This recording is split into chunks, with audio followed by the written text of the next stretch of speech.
at nakarating kayo. May mga bagong nating timonating galing pa sa'yo.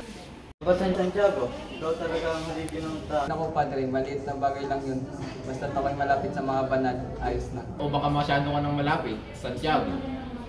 Baka mauna mo pa sa San Pedro. Bay, baka nga.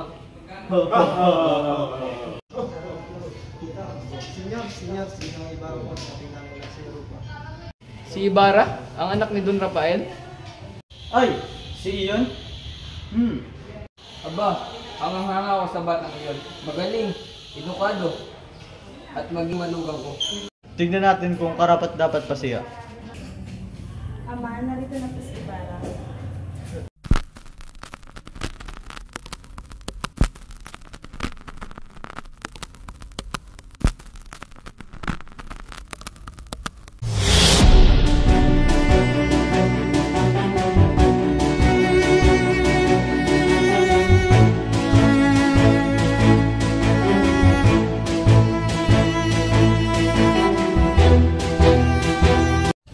Pitong taon kang nawala, Crisostomo.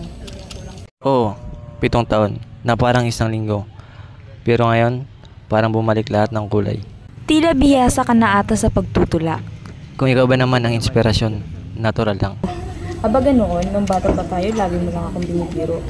Nais ko lang naman makuha ang iyong atensyon. Talaga? Oo, saan pa man, ikaw na. Minsan gusto kong magsulat sa'yo. Kasi natatakot ako, baka kasi nakalimutan mo na ako. Kahit wala ako natanggap na sulat, bawat gabi, naririnig ko ang pangalan mo. Ganon ka pa rin, palabiro. Hindi ito biro, Maria Clara. Sa loob ng 7 taon, ikaw ang dahilan kung bakit gusto bumalik sa San Diego. Crisostomo, baka may makakita sa atin. Ano ngayon? Kahit si Padre Damasto pa. Ayun na nga sinasabi ko, siya ang tutol sa pag-iibigan natin dalawa.